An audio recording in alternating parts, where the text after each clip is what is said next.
데살로니가전서 2장 1절에서 6절입니다. 형제들아, 우리가 너희 가운데 들어간 것이 헛되지 않은 줄을 너희가 친히 아나니, 너희가 아는 바와 같이 우리가 먼저 빌립보에서 고난과 능욕을 당하였으나 우리 하나님을 힘입어 많은 싸움 중에 하나님의 복음을 너희에게 전하였노라. 우리의 권면은 간사함이나 부정에서 난 것이 아니요 속임수로 하는 것도 아니라 오직 하나님께 옳게 여기심을 입어 복음을 위탁받았으니, 우리가 이와 같이 말함은 사람을 기쁘게 하려 함이 아니요 오직 우리의 마음을 감찰하시는 하나님을 기쁘시게 하려 함이라. 너희도 알거니와 우리가 아무 때에도 아첨하는 말이나 탐심의 탈을 쓰지 아니한 것을 하나님이 증언하시느니라.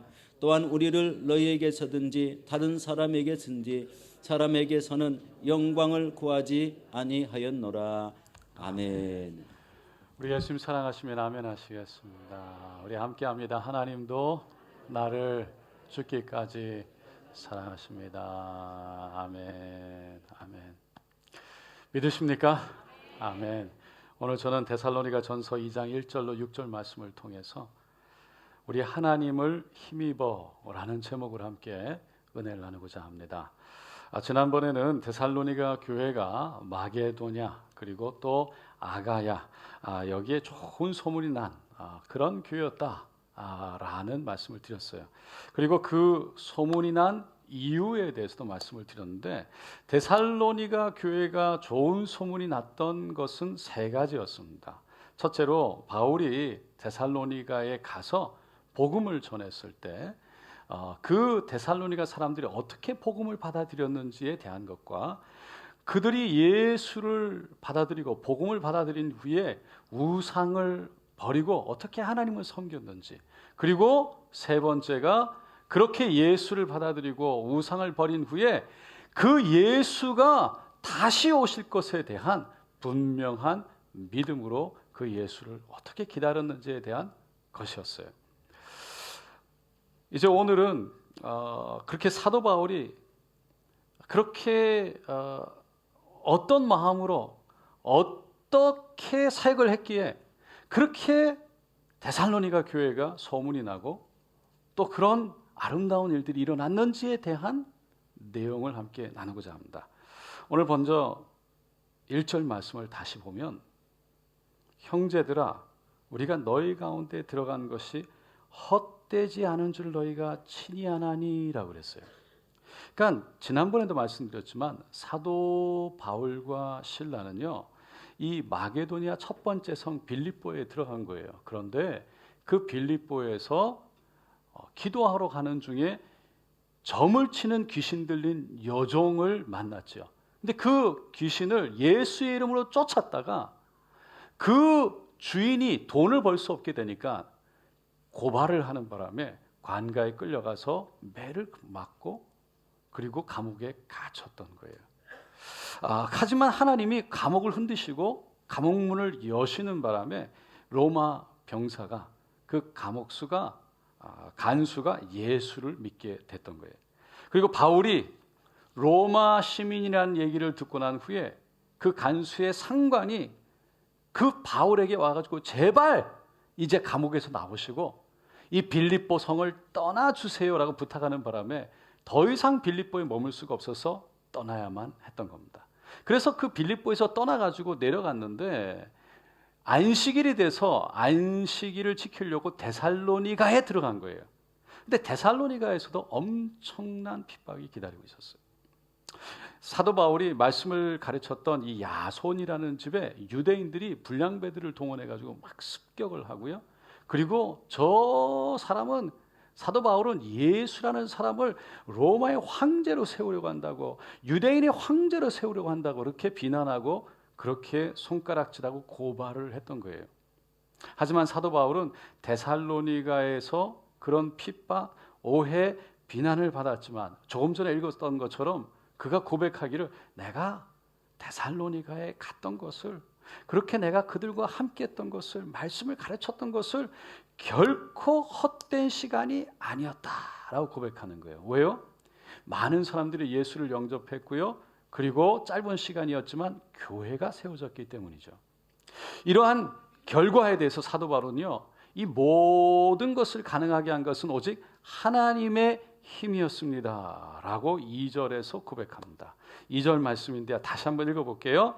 너희가 아는 바와 같이 우리가 먼저 빌립보에서 고난과 능력을 당하였으나 우리 하나님을 힘입어 많은 싸움 중에 하나님의 복음을 너희에게 전하였노라. 그리고는 그 하나님의 힘으로 사도 바울이 어떻게 사역을 했는지, 어떤 마음으로 사역을 했는지 3절에서부터 6절까지 쭉 기록한 거예요. 우리의 권면은 간사함이나 부정에서 난 것이 아니요 속임수라는 것도 아니라 오직 하나님께 옳게 여기심을 입어 복음을 위탁받았으니 우리가 이와 같이 말함은 사람을 기쁘게 하려 함이 아니요 오직 우리의 마음을 감찰하시는 하나님을 기쁘시게 하려 함이라. 너희도 알거니와 우리가 아무 때에도 아첨하는 말이나 탐심의 탈을 쓰지 아니한 것을 하나님이 증언하시느니라. 또한 우리는 너희에게서든지 다른 이에게서든지 사람에게서는 영광을 구하지 아니하였노라. 간단하게 얘기하면 복음을 진정한 마음으로 선포했다. 자신의 유익이나 탐심으로 하지 않았고 사람의 기쁨이 아니라 하나님의 기쁨을 위해서 했다. 그리고 오직 하나님의 영광을 위해서 했다라는 고백이에요. 이걸 다시 한마디로 압축하면 자신의 유익이 아니라 오직 하나님의 영광을 위해서 복음을 선포했다라는 거예요. 여러분, 그것이 사도 바울이요 데살로니가에서 사역을 할 때 가졌던 마음 자세였다는 거예요. 여기서 우리가 배울 수 있는 건 하나님의 일을 할 때 우리가 어떤 마음을 가져야 하는가라는 거예요. 겸손한 마음으로 우리의 유익이 아니라 하나님의 영광을 위하는 마음. 믿으십니까? 여러분, 사도 바울은요 우리가 아는 것처럼 사실 엄청난 이력을 가진 대단한 사람이었잖아요. 빌립보서 3장 5절과 6절에 보면 그가 이렇게 고백을 해요. 나는 8일 만에 할례를 받고 이스라엘 족속이요 베냐민 지파요 히브리인 중에 히브리인이요 율법으로는 바리새인이요 열심으로는 교회를 박해하고 율법의 의로는 흠이 없는 자라. 그 당시에 유대인으로서는요 최고의 가문, 최고의 혈통, 최고의 학문을 공부하고 그리고 최고의 직분, 바리새인의 직분을 가졌던, 율법으로 비춰봐서도 흠잡을 데가 없는 그런 사람이었다는 거예요. 그런데 그는요 그렇게 자신이 어떤 사람인지 고백을 한 이후에 바로 그 다음 절 7절과 8절에 이렇게 고백을 해요. 한번 다 같이 읽어보겠습니다. 그러나 무엇이든지 내게 유익하던 것을 내가 그리스도를 위하여 다 해로 여길 뿐더러 또한 모든 것을 해로 여김은 내 주 그리스도 예수를 아는 지식이 가장 고상하기 때문이라. 내가 그를 위하여 모든 것을 잃어버리고 배설물로 여김은 그리스도를 얻고. 그러니까 예수님을 만나고 나니까 자신에게 유일하다고 생각했던 것들, 자신이 자랑했던 것들을 자랑으로 여겼던 것들이 아무것도 아니었구나. 더 이상 나를 위해 생각했던, 나에게 유익이 됐던 것을 구하는 것이 아니라 그건 다 배설물과 같이 여겼고 무엇을 찾기 시작했다고요? 예수를 얻기 위해서. 지난주에도 말씀을 드렸지만요 우리가 마음이 가난함에 대한 얘기를 했어요. 우리의 마음이 가난할 때 우리가 마음이 다른 것들로 너무 채워지는 게, 세상의 걸 채워지는 게 부유한 마음이라고 그랬어요. 그것이 내려질 때, 가난 마음이 이럴 때, 다시 말해서 예수를 사모할 때, 하나님의 은혜를 사모할 때, 그래서 하나님으로 채워질 때 하나님께서 우리를 통해서 은혜를 베푸시고 역사하시는 것을 우리가 고백했어요. 여러분, 사도 바울이 그거를 고백한 거예요. 내 마음이 가난해져서 예수를 얻기를 원한다는 거예요. 그러니까 예수를 만나고 나니까 사도 바울이 변화된 모습이에요. 예수님의 제자들도 성령을 받기 전에는요 그러지 못했어요. 누가복음 24장에 보니까 예수님이 십자가에 달려 죽고 나니까 제자 중에 글로바라는 사람하고 그리고 또 다른 제자가 엠마오로 내려가는 장면이 나와요. 그들이 엠마오로 내려가다가 이스라엘 예루살렘에서 예수가 죽은 이야기를 서로 어떻게 죽었다 이렇게 얘기하고 주고받고 나누고 가고 있는데 갑자기 어떤 사람이 나타나는 거예요. 그리고 무슨 얘기를 하십니까? 그리고 질문을 해요. 그러니까 이 글로바가 놀라면서 아니 지금 예루살렘에서 오시는 것 같은데 저 예루살렘에서 지금 무슨 일이 있었는지 모른단 말입니까? 나사렛 예수란 사람이 죽었잖아요. 십자가에서 그 하나님의 말과 하나님의 일에 능통한 사람이었는데 우리의 지도자 그 대제사장 관리들이 사형에 내어 주었잖아요. 그래 십자가에 못 박아 죽고 말았어요.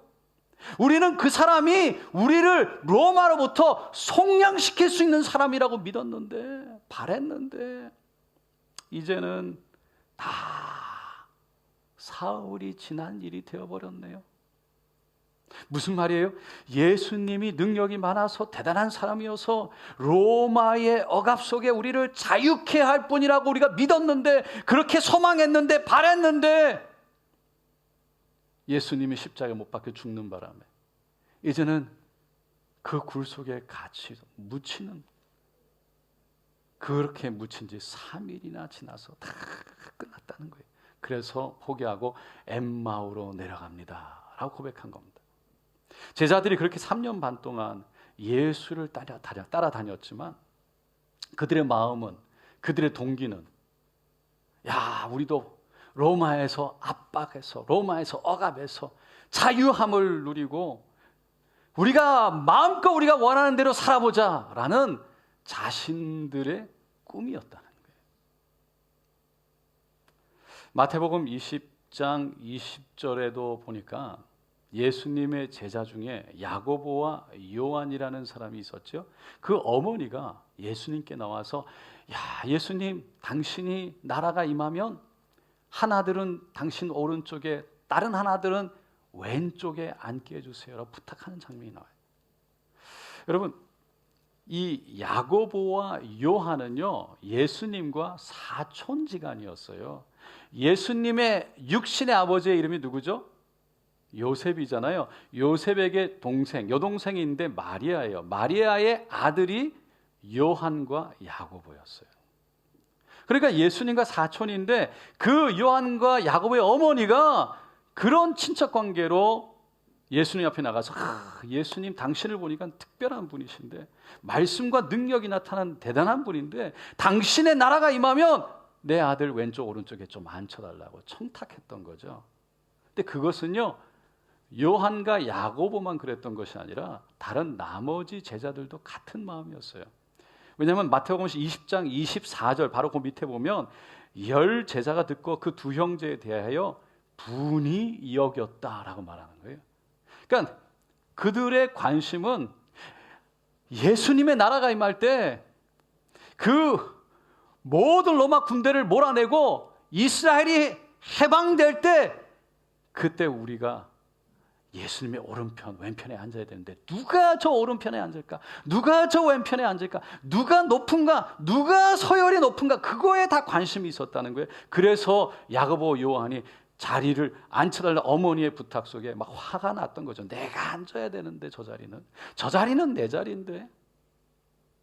그들은 성령을 받고 예수를 모셔드리기 전에, 다시 말해서 그들의 삶이 왜 부름을 받았는지, 정말 예수가 누군지에 대한 깊은 이해를 갖기 전까지는요 그들은 정말 왜 그렇게 하나님께서 나를 부르셨는지 모르게 자기 유익만을 위해서 살았다는 거예요.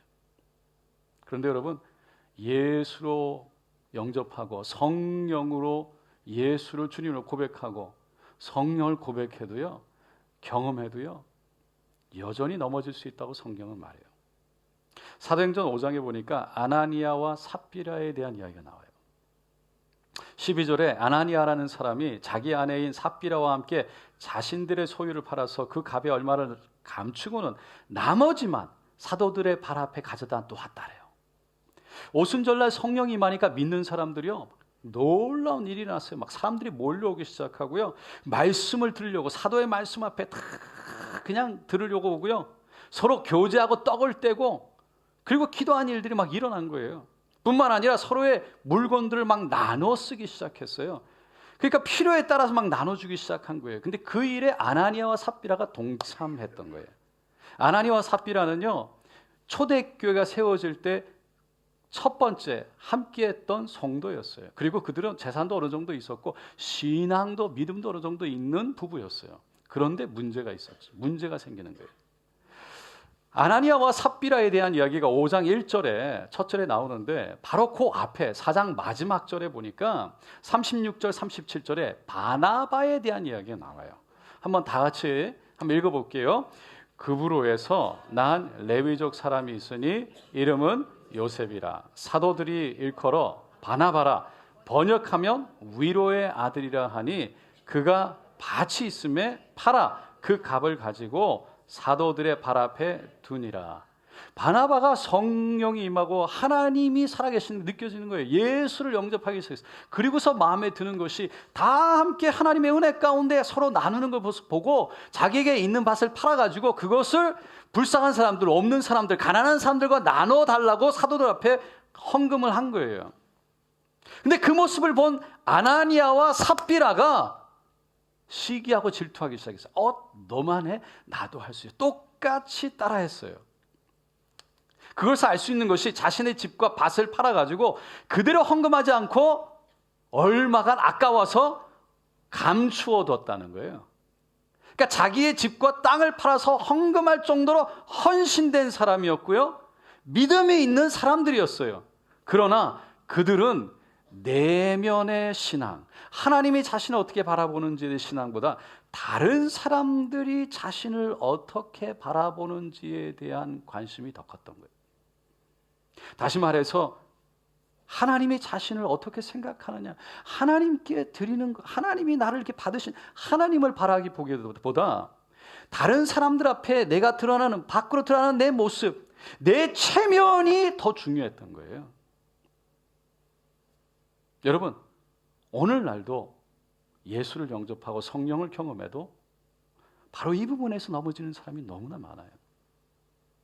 분명히 열심히고 헌신적이고 희생적이지만 오직 하나님께 영광을 돌려드리고 하나님만 바라보기보다는 다른 사람들이 나를 어떻게 생각하나, 내가 이렇게 하면 다른 사람들이 나를 어떻게 생각할까, 다른 사람들이 나를 인정할까, 다른 사람들에게 박수받고 싶고 인정받고 싶은 매우 인간적인 마음이 앞서는 사람들이라는 거예요. 물론 사람은요, 누구나 인정받고 싶고 박수받고 싶고 사랑받고 싶은 거예요. 그런데 여러분 한번 생각해 보세요.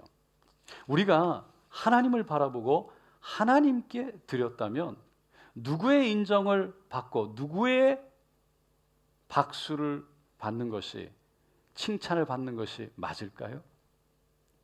하나님의, 할렐루야, 하나님의 칭찬과 하나님의 인정함을 받고 싶어하는 게 맞지 않을까요? 근데 우리는 눈에 보이는 하나님보다, 눈에 보이지 않는 하나님보다 눈에 보이는 사람들에게 자꾸 인정받고 싶어한다는 거예요. 그런 내 마음이 내 마음 안에 있다는 것을 쉽게 발견할 수 있는 방법이 있어요. 조금만 잘했다고 생각이 들면 내가 잘했어. 그럼 금방 우쭐거려서 다른 사람들보다 교만한, 다른 사람들보다 내가 더 잘하고 있어, 다른 사람들을 자꾸 낮추어 보는, 금방 우월감을 경험하는 내 마음을 보면 알 수 있어요. 하나님 앞에서 한 게 아니에요. 자꾸 다른 사람들, 아니면 반대로 조금만 내가 잘못한 것 같으면 내가 하나님 앞에 드렸다, 하나님께서 내 걸 받으셨다가 아니라 다른 사람들이 어떻게 생각할까 때문에 기가 죽고 부끄러워서 자꾸 숨고 싶은, 내가 이렇게 축 처지는 그런 내 안의 모습들, 하나님 앞에서 드린 것이 아니라 자꾸 다른 사람들이 나를 어떻게 바라볼까, 거기에 빠지는 내 모습을 보면 알 수 있는 거예요. 그런 모습이 있는 이유는 결국 내가 하나님께 드린 섬김이 하나님이 그 가운데 중심에 있는 것이 아니라 내가 중심에 있기 때문이에요. 내가 사람에게 인정을 받았느냐 받지 못했느냐, 하나님이 나의 섬김을 받았느냐 받지 못했느냐보다 그 사람들에게 인정을 받았냐 인정받지 못했느냐가 더 내 마음속에 더 깊이 내 마음속에 중요하게 생각하고 있기 때문이라는 거죠. 저도 늘 이것과 싸웁니다. 조금만 설교하고 은혜가 있었던 것 같으면 나도 모르게 사람들에게 오늘 설교 좋았다라는 말을 듣고 싶은 마음이 올라오는 걸 제가 느끼는 거예요. 할렐루야. 조금만 못하면 하나님 앞에서 내 할 일을 했고, 하나님 내가 최선을 다해서 하나님 앞에 내가 드렸습니다, 이게 아니라 사람들이 나를 어떻게 생각해? 오늘 설교 완전히 축선, 할렐루야. 막 부끄럽고 어떻게 인정받지 못할 것 같고 두렵고 막, 그래서 내가 저 스스로 기가 죽고 쪼그라드는 내 모습을, 내 마음을 발견하는 거예요. 여러분, 우리가 하나님 앞에서 깨어서 신앙생활 한다는 것은 바로 그런 모습을 늘 발견하면서, 사람이니까 하나님 말씀 앞에 내 마음을 붙들어 매는 것인 줄로 믿습니다. 누가복음 10장에 보면 예수님께서 70명의 제자를 불러가다가 2명씩 짝지어서 전도하러, 복음을 전하러 내보내는 장면이 나오잖아요. 그런데 그들이 돌아와서 막 기뻐하면서 이렇게 얘기를 해요. 주여, 주의 이름이면 귀신들도 우리에게 항복하더이다. 주의 이름으로, 예수의 이름으로 나가가지고 막 외쳤더니 귀신들이 떠나갑니다. 예수의 이름으로 외쳤더니, 손을 얹었더니 막 치료가 되더라는 거예요. 귀신이 막 떠나가, 막 사람들이 변화가 일어나는 거예요. 할렐루야. 그리고서는 막 나와가지고 너무 기뻐가지고 이런 일이 일어났어요, 예수님. 그리고 온 거예요. 근데 예수님이 이렇게 말을 해요. 바로 그 다음 절 18절로 20절이 한번 다 같이 읽어볼게요. 예수께서 이르시되 사탄이 하늘로부터 번개같이 떨어지는 것을 내가 보았노라. 내가 너희에게 뱀과 전갈을 밟으며 원수의 모든 능력을 제할 권능을 주었으니 너희를 해칠 자가 결코 없으리라. 그러나 귀신들이 너희에게 항복하는 것을 기뻐하지 말고 너희 이름이 하늘에 기록된 것으로 기뻐하라 하십니다. 제자들은 귀신들이 자신들에게 항복하는 것 때문에, 야, 이런 일이, 내가 뭔가를 했다, 예수 내가 이런 일을 했어요, 막 자기가 스스로 막 어떤 큰 일을 하고 어떤 큰 일을 앞으로 할 수 있는 사람이 된 것처럼 예수님께 와서 막 기뻐했던 거죠. 근데 예수님은 그런 능력이 나타난 것 때문에 기뻐할 게 아니라는 거예요. 왜? 이미 능력은 너희 안에 있다는 거예요. 우리에게 예수의 이름의 능력이 있는 줄로 믿습니다. 여러분, 그런데 그들이 정말 기뻐해야 될 이유는 그들이 누구 때문인지, 다시 말해서 하나님의 자녀가 된, 그래서 하나님의 자녀로 하늘에 자신의 이름이 기록된 그것 때문에 기뻐해야 된다는 거예요. 여러분, 우리 믿는 사람들에게 이미 권세가 주어진 것은 성경에 분명히 얘기해요. 세상에 있는 이보다 우리 안에 있는 이가 더 크다고 말하는 줄로 믿습니다. 이미 우리 안에 계신 이가 더 큽니다. 그분은 오늘도 살아계신 줄로 믿습니다. 그러니까 나를 통해서 어떤 일이 일어난 것 때문에 기뻐하기보다 나를 통해서 하나님이 드러난 것이 기뻐야 되고, 여전히 죄인인데도 불구하고 나를 통해 역사하시는 그 하나님의 은혜 때문에 기뻐해야 된다는 거예요. 그 하나님 때문에 기뻐해야 된다는 거예요. 여러분, 하나님 때문에 기뻐하는 우리의 모두가 되기를 축원드립니다. 다시 오늘 본문 2절로 돌아갈게요. 다시 한번 2절 말씀 다 같이 읽어보겠습니다. 너희가 아는 바와 같이 우리가 먼저 빌립보에서 고난과 능력을 당하였으나 우리 하나님을 힘입어 많은 싸움 중에 하나님의 복음을 너에게 전하였노라. 사도 바울이 그때를 회상한 거예요. 빌립보에서 감옥에 갇혔어요. 빌립보에서 매를 맞았어요. 정말 힘들었어요. 고통 가운데, 아픔 가운데 있었어요. 지쳤어요. 그런데 그런 고난과 능력을 받았는데 지금 데살로니가에 와서 하나님을 힘입어 하나님의 힘으로 복음을 전할 수 있었다라는 고백이에요. 여러분, 이 말씀을 묵상해 보면 그렇게 빌립보에서 매를 맞고 감옥에 갇히고 지칠 대로 지쳐 있는 사도 바울, 언제는 가둘 때는 언제고 그저 로마 시민권을 가졌다는 얘기에 와가지고 제발 나가주세요, 빌립보를 떠나주세요 와가지고 상관이 굽신굽신한 그 모습을 보면서 그 사람들이 얼마나 얄미웠겠어요. 이런 게 다 있나? 성령에 이끌려서 갔지만 거기서 매를 맞고 감옥에 갇히면서 인간적으로 내가 하나님 성령에 이끌려 여기 왔는데 이렇게 고난을 받는다. 인간적으로 보면요, 여러 가지 생각과 여러 가지 마음들이 들었을 거예요. 힘들었을 거예요. 그래서 데살로니가 가서는 이제 좀 쉬자, 좀 내려놓자, 좀 정말 쉬고 싶은 마음이 너무 많았을 거예요. 그런데 그는 그러나 우리 하나님을 힘입어라고 고백하면서요, 여전히 나가서 복음을 전했다는 거예요. 그가 그렇게 복음을 여전히 전했던 그 모습이 데살로니가에서만 있지 않았어요.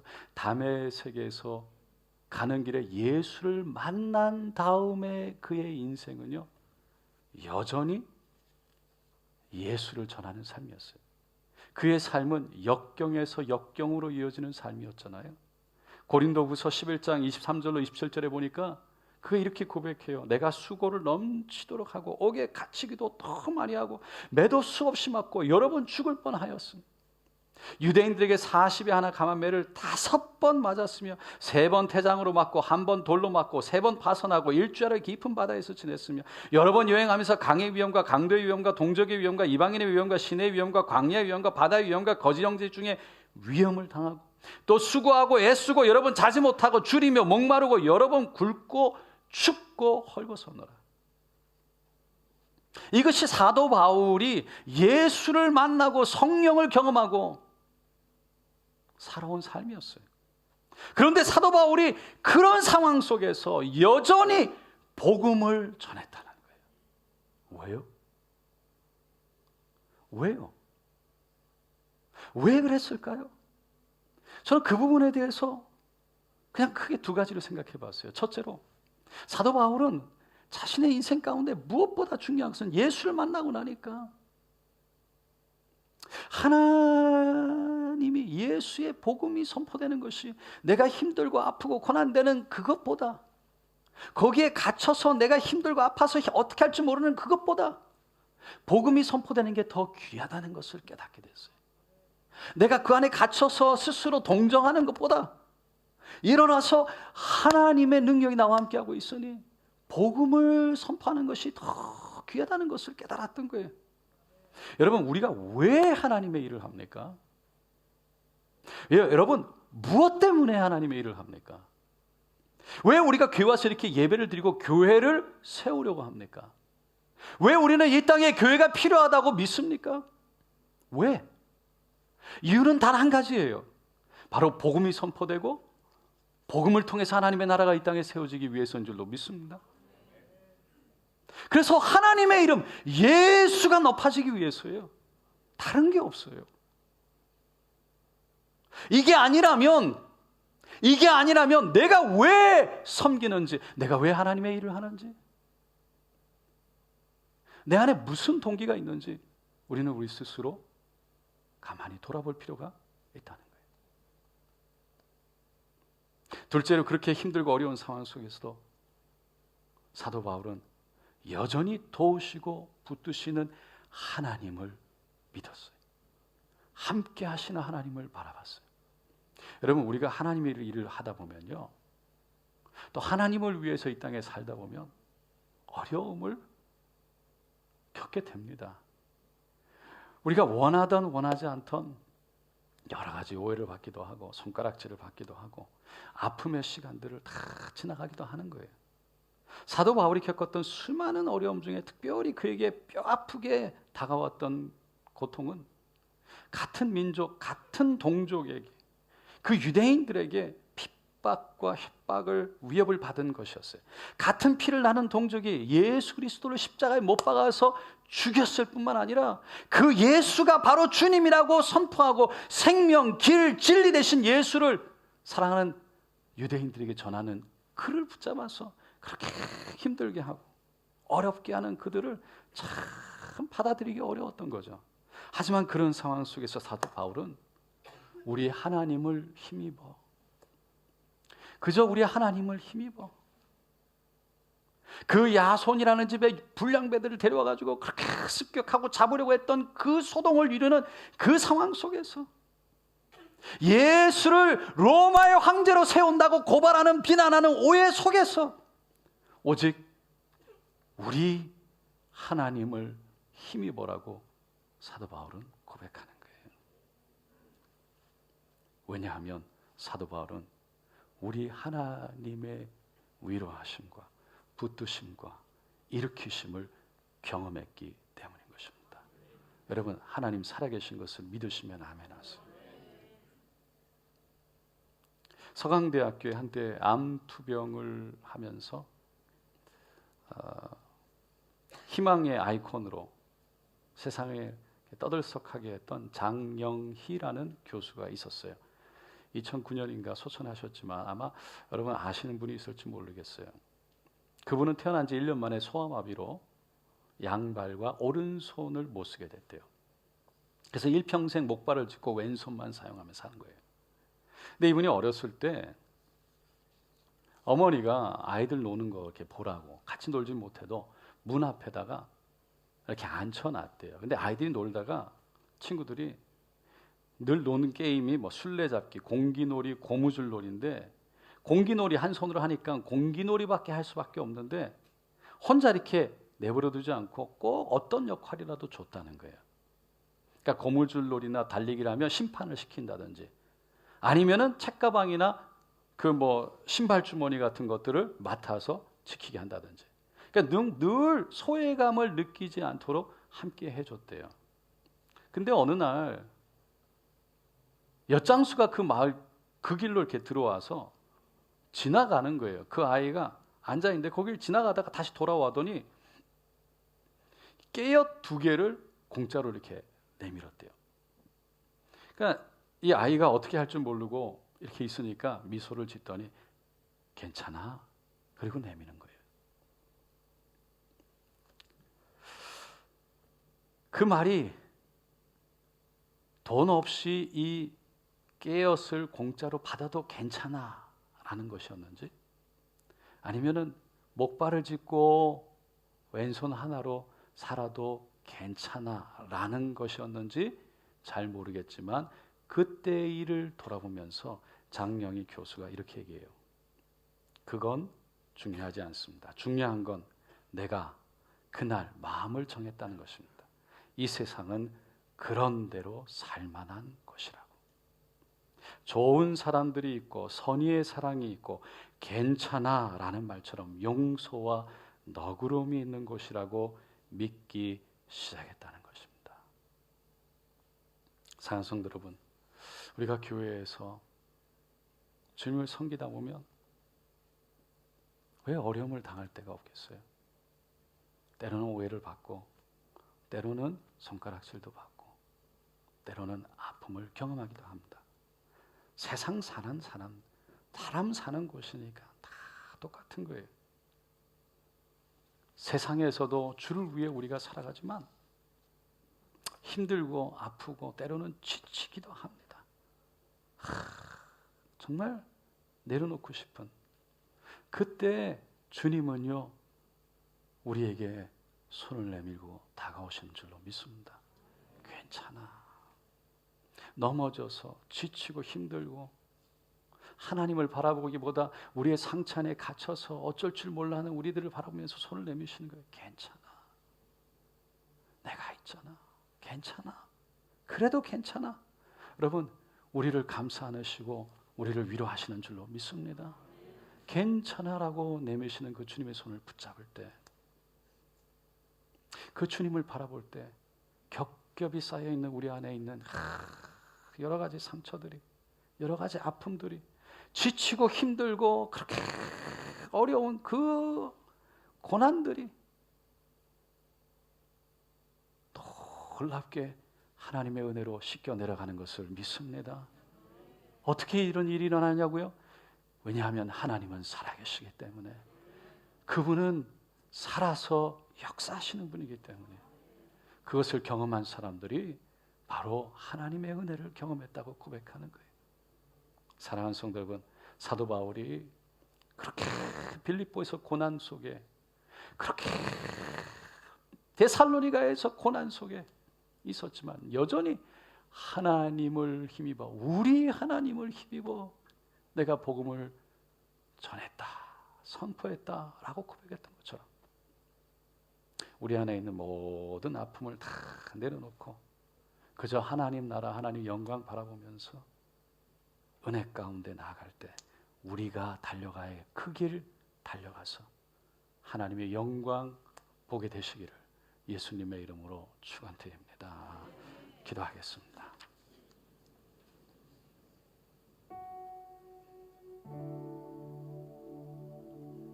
할렐루야, 할렐루야. 우리 하나님은 지금도 이 자리에 계세요. 성령으로 임하셔서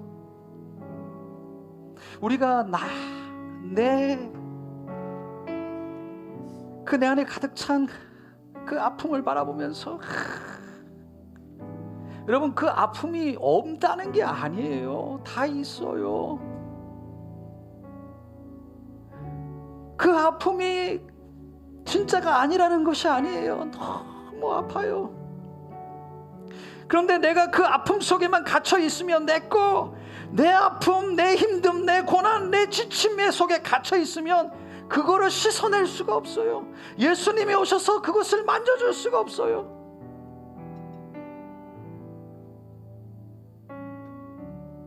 그것을 주님 앞에 내어놓고 하나님의 힘을 입어서라는 사도 바울의 고백과 같이 주님 앞에 내려놓을 때 우리 주님이 괜찮아, 그래, 다 알아, 힘들지, 아프지, 괜찮아. 그런데 하나님의 음성이 들려오면, 성령의 만지심이 있으면 내가 그 안에 갇혀있는 것이 아니라 그것을 뚫고 나와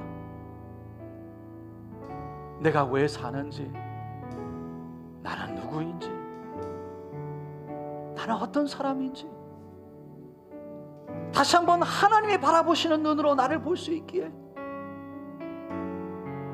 그 상처를 털어내고 씻어내고 내가 위로하는 것이 아니라 하나님이 주시는 위로로 이겨내서 하늘을 향해 손을 들 수 있는 줄로 믿습니다. 오늘 이 시간 주님 앞에 내려놓기를 원합니다. 주여, 하나님의 힘으로 오늘 이 시간 내 손을 들 때 주여 내 손 붙잡아 주시옵소서. 씻어 주시옵소서. 용서하게 하여 주시고 용서받게 하여 주시고 치료하여 주시옵소서. 회복시켜 주시옵소서. 다시 한번 일어나 하나님의 힘으로 일어납니다 고백할 수 있는, 하나님의 영광 복음을 칠 수 있는 은혜가 내 안에 있게 하여 주시옵소서. 우리 함께 주여 세번 부르고 기도합니다. 주여 주여 주여. 할렐루야 할렐루야 할렐루야 할렐루야. 주여 도와주세요. 주여 우리의 인생 하나님의 일을 하면서 하나님을 위해서 산다고 하면서 교회에서나 세상에서나 여러 가지 힘들고 아프고 때로는 쓰러져서 지칠 때도 많습니다. 하나님, 살아계신 하나님, 주여 하나님을, 우리 하나님을 힘입어라고 고백했던 사도 바울의 고백과 같이 우리 하나님을 힘입어 주여 우리가 기뻐할 것이 하나님, 우리가 누구인지 진정으로 우리가 하나님의 자녀된 하나님의 사랑받는 자녀라는 것 때문에 아버지여 모든 것을 이겨내게 하여 주시고 우리 안에 넉넉한 하나님의 위로가 있게 하여 주시옵소서. 괜찮아 라고 말씀하시는 그 하나님의 사랑이 우리 안에 있게 하여 주시옵소서. 넉넉히 감당할 수 있는 하나님의 위로가 있게 하여 주시옵소서. 주여 하늘을 향해 손을 들게 하소서. 주여 주님을 바라보게 하여 주시옵소서. 주님을 바라보게 하여 주시옵소서. 주님을 의지하게 하여 주시옵소서. 오 할렐루야 할렐루야 할렐루야. 주님 도우신 하나님의 손길로 주여 일어나게 하시옵소서. 하나님의 사람들을 일으키소서. 아버지여, 하나님의 나라님 영광을 받으시옵소서. 그 복음 때문에 일어나게 하소서. 주여, 우리의 힘이 아니라 하나님의 주시는 힘으로 일어나게 하시옵소서. 하나님 붙들어 주시기를 원합니다. 하나님 무지하기를 원합니다. 주여, 내 아픔, 내 감정에 갇히지 않게 하시고 여전히 지금도 함께 하시고 역사하시는 하나님을 바라보게 하여 주소서. 성령으로 만져주시옵소서. 우리 안에 있는 아픔들을 씻어주시옵소서. 치료하여 주시옵소서. 회복시켜 주시옵소서. 주여, 하나님을 힘입어라고 고백할 수 있는 은혜가 있게 하여 주시옵소서. 그 은혜가 있게 하여 주시옵소서. 오 할렐루야, 할렐루야, 할렐루야. 오 할렐루야, 할렐루야, 할렐루야. 주님을 찬양합니다. 주님을 찬양합니다. 예수, 예수, 예수, 예수, 예수, 예수. 예수의 보혈로, 예수의 보혈로, 예수. 오 할렐루야, 할렐루야.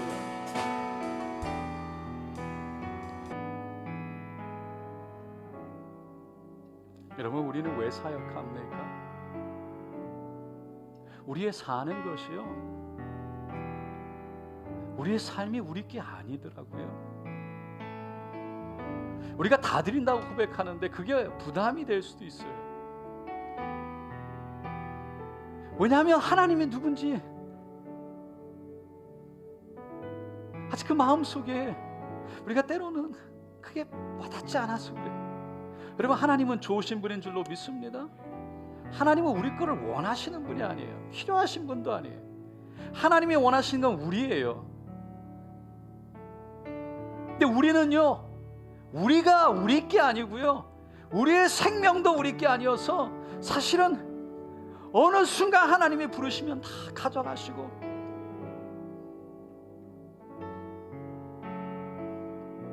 우리의 생명도 마찬가지. 그래서 우리는 내 거를 하나님께 드리는 게 아니에요. 하나님의 것을 하나님의 것이라고 고백하는 거예요. 그러면 그분은 좋으신 분이시기 때문에 여러분, 우리에게 좋은 것 주시는 줄로 믿습니다. 하나님이 함께 하시는 게 놀라운 복인 거예요. 그분은 살아계셔서 역사하실 뿐만 아니라 전지전능하신 좋으신 분인 거예요. 그분께 붙잡히는 게 수지 맞는 일이에요. 그분과 함께하는 게 복된 길이에요. 그러니까 하나님, 내 거 아무것도 아닌데 하나님 거예요라고, 하나님 걸 하나님 거라고 고백하는 순간 더 크신 하나님이 우리에게 오셔서 우리를 붙잡아 주세요. 얼마나 놀라운 일이에요. 하나님, 내가 하나님 겁니다 라는 고백이에요. 그래서 내 안에 아픔도, 내 안에 외로움도, 내 안에 지침도, 내 안에 불신도, 하나님과 사람들에 대한 상처도, 거기에 매여서 내 상처, 내 아픔, 내 지침, 내 외로움 속에 갇혀있는 것이 아니라 사도 바울의 고백과 같이 하나님을 힘입어 그 하나님을 경험했던 그 사도 바울, 하나님의 위로를 경험하고 하나님의 회복을 경험했던 그 사도 바울과 같이 내 것을 내어놓고 주님 앞에 내려놓을 때 살아계신 하나님이 덮어주시고 못장난 손으로 끌어안아 주시고, 괜찮아, 넘어졌어, 일어나자, 괜찮아, 내가 있잖아, 괜찮아, 돌아오면 돼. 그렇게 우리를 붙드셔서 여전히 우리와 함께 하시는 그 하나님의 위로, 지치고 힘들 때 괜찮아, 쉬어도 돼. 그렇게 위로 가운데 나도 모르게 힘이 일어나서 일어나는 그 하나님의 위로하심,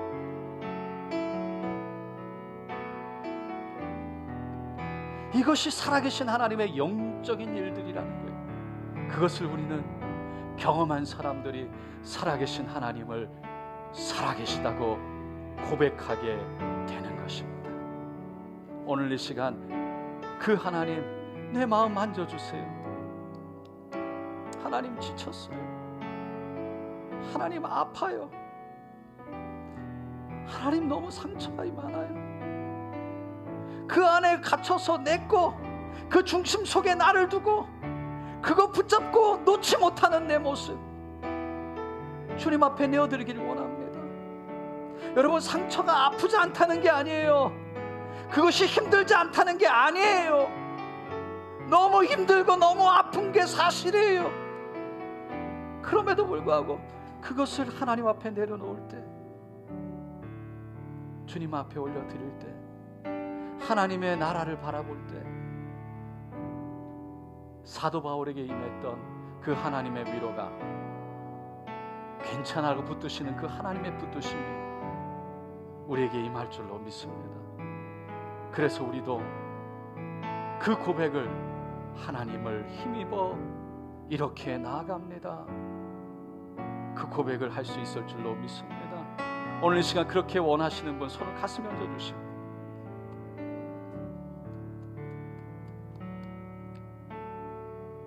내 마음의 중심에 주님 계시길 원합니다. 하나님의 나라, 하나님의 영광을 위해서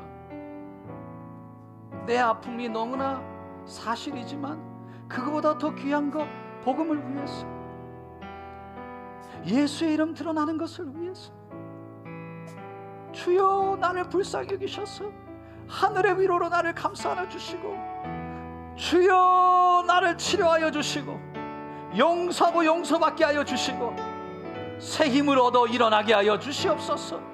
고백하시는 분 손을 가슴에 얹고, 아픈 곳에도 믿음으로 손을 얹고 함께 기도하기를 원합니다. 할렐루야, 할렐루야, 할렐루야. 주, 그 아픔이 너무나 아파서 나도 모르게 그 아픔을 방패 삼아 주님 크게 쉴드를 치고 스스로 그 아픔 때문에 더 아프지 않기 위해서, 더 실망하지 않기 위해서, 더 무너지지 않기 위해서, 더 지치지 않기 위해서 스스로 방어막을 치고 뒷걸음질 치며 두려움 속에 주저앉는 우리의 모습, 주여 아시죠? 주여 아시죠? 하나님, 사도 바울이 그렇게 고난과 능력 속에 있었음에도 불구하고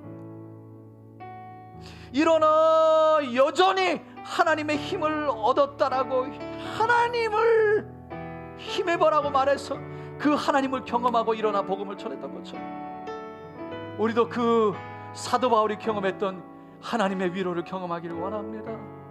하나님의 치료를 경험하기를 원합니다.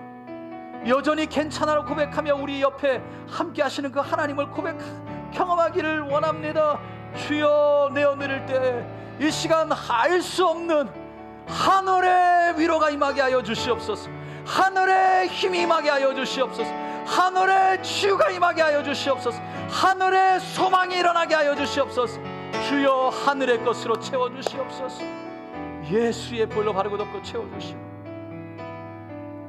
우리 안에 있는 갇혀있는 그 아픔들을 다 씻어주시옵소서. 씻어주시옵소서. 예수의 이름으로 명하노라. 그 아픔과 저주와 절망과 고통 속에 우리가 스스로 갇히게 하고 그것을 내어놓지 못하게 해서 하나님의 위로와 하나님의 씻음과 하나님의 치유를 경험하지 못하게 하는 것들아, 그 안에서 내 것, 내 아픔, 내 자유, 내 아픔, 그 내 걸 외치고 있는 그 스스로 속아서 그 안에 갇히게 하는 것들아, 주저앉게 하는 것들아, 포기하게 하는 것들아, 예수의 이름으로 명하노니 떠나 갈지어다. 그 모든 거짓 속에 스스로 갇혀 하나님의 복음을 바라보지 못하고 하나님의 영광을 바라보지 못하게 하는 것들아, 떠나 갈지어다. 예수의 보혈로 바르고 덮고 채우노라. 우리의 모든 저주와 절망과 아픔과 고통과 외로움을 끊을 수 있는 능력의 예수의 보혈로 덮고 바르고 채우노라. 사라질지어다. 떠나갈지어다. 이 시간 회복될지어다. 강건하여질지어다. 이 시간 일어날지어다. 하늘의 위로가 임할지어다. 예수의 보혈로 바르고 덮고 채우노라. 모든 질병과 병마도 떠나갈지어다. 강건할지어다. 할렐루야, 할렐루야, 할렐루야. 주여, 하늘의 위로와 하늘의 능력을 덧입은 사람, 하나님을 힘입어 일어나는 사람들로 우리를 세워 주시옵소서. 하늘을 바라보며 복음이 하나님의 영광의 중심에 서서 그 무엇도 우리를 막을 수 없는, 세상이 어찌할 수 없는, 여전히 일어나 미소 짓는 그 하나님의 은혜가 우리 안에 깊이 있게 하여 주시옵소서. 오늘도 역사하시고 만져주시고 치료하시고 우리를 붙드신 분은 오직 하나님이시네. 주님 홀로 영광 받으시옵소서. 감사드리고 예수님의 이름으로 간절히 기도드리옵나이다.